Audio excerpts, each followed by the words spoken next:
navigate our way through the endless streams of content that inundates our senses every day, it's easy to forget that we're not just passive spectators, but active participants in the processes that shape who we are, what we believe, and how we live our lives. The simple fact is that we are the content we consume. Every image, every word, every idea that enters your mind has its power to influence your perception, your attitudes, and behaviors in a way that you may not even be aware of.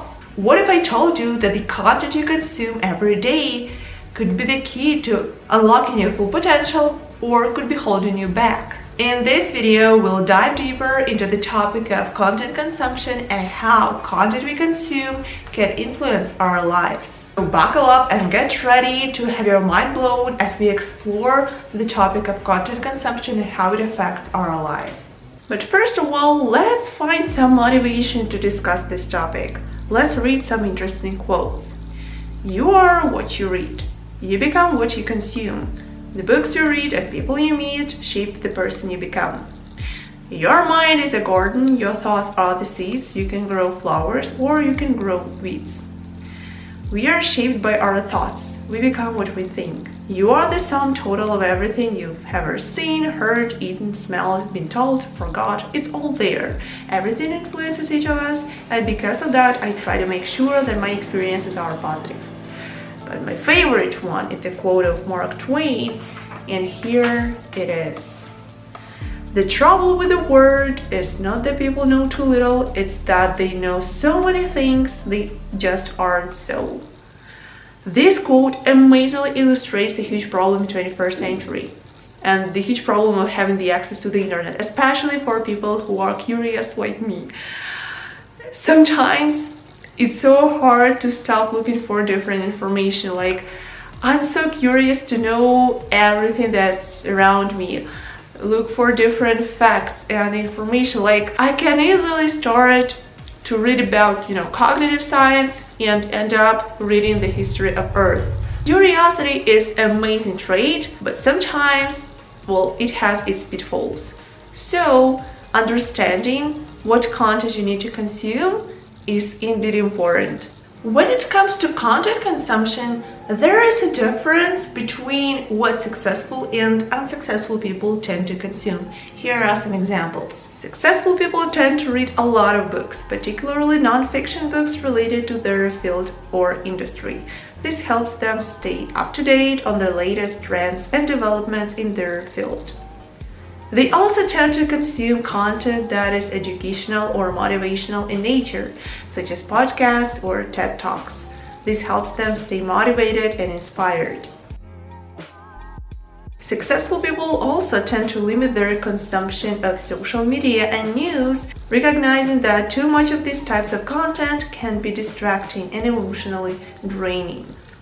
On the other hand, unsuccessful people tend to consume entertainment-based content such as TV shows or celebrity gossip websites. I'm not saying that TV shows are bad, not at all, but if you overconsume this type of content, there's not a lot of possibilities for you to develop your brain, right? And unsuccessful people tend to consume a lot of information from social media and news so that they become overwhelmed with those negative news every day. So don't consume something like that. It's important to note though that these are generalizations and there are certainly some exceptions. However, by understanding this situation, individuals can make more intentional choices. ChatGPT says you hello. Let's read about some researches. The Happiness Project. This experiment, conducted in the UK in 2011, found that people who deliberately tried to boost their happiness by engaging in activities such as watching comedy shows or listening to uplifting music reported higher levels of happiness and life satisfaction than those who didn't. The study also found that the effects of these activities lasted beyond the actual activity itself.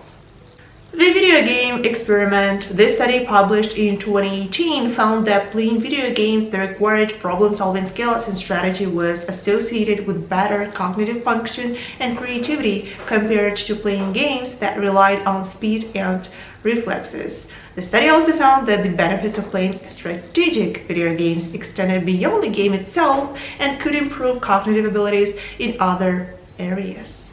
The social media comparison experiment. This study published in 2017 found that people who spent more time on social media were more likely to engage in social comparison, which in turn was associated with lower self-esteem and higher levels of anxiety and depression. The study also found that limiting social media use could lead to improved well-being and life satisfaction. While this study suggests a link between the content people consume, their personality, quality of life, satisfaction, and success, it's important to note that correlation does not necessarily imply causation. Factors such as individual difference, environment, and other variables may also play a role. What a smart way to say do not believe everything you hear, and I totally agree with that, because those experiments were conducted in the field that is called personal psychology. And there is such a thing that is called a replication crisis. It's when people have troubles to replicate specific results so that they cannot find enough evidence to say that specific results are actually correct. And in personality and social psychology, only 23% of all findings can be replicated and were replicated. So yeah, when it comes to making some conclusions about content consumption, video games, social media, the best thing that you can do is to make your conclusions based on your own experience. You probably understand that by scrolling social media or listening to news, you cannot develop your skills. So please do not try to find the reason to think of the content consumption just in those findings. Think about your own life and your own experience. And now, if you're still with me, which is so great actually, because I bet that a lot of people have already clicked on another video, I'm about to give you 5 tips that would help you to determine what content you should consume, what content you need to avoid to be successful. So, the most important tip, determine your goals and your interests. And based on this step, you'll determine what content you need to consume.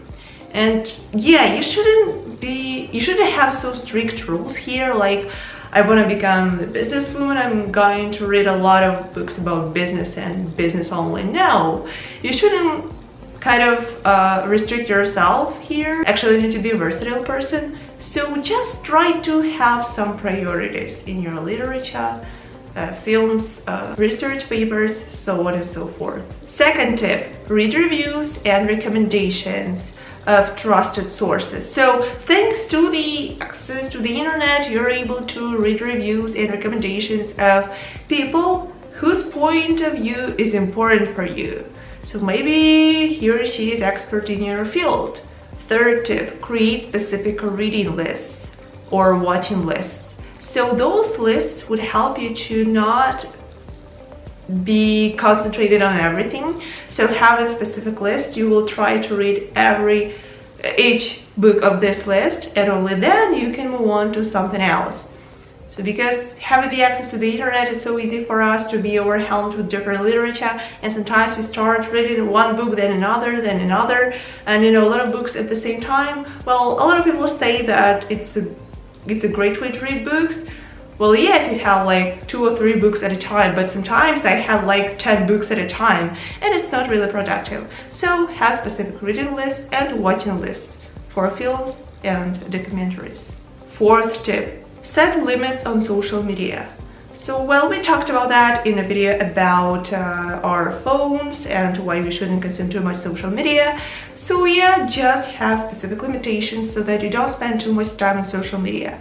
When I need to search for specific information on YouTube, for example, I usually create a new account so that YouTube algorithms do not show me some videos that would potentially be interesting for me, so that I do not distract from specific videos I need to watch. Okay, that was everything for today. Thank you so much for watching this video, and I hope that you found something extremely interesting for yourself, and eventually you'll try to understand what content you need to consume to be successful. click the likes button, subscribe to my channel, and see you in the next video. Bye bye.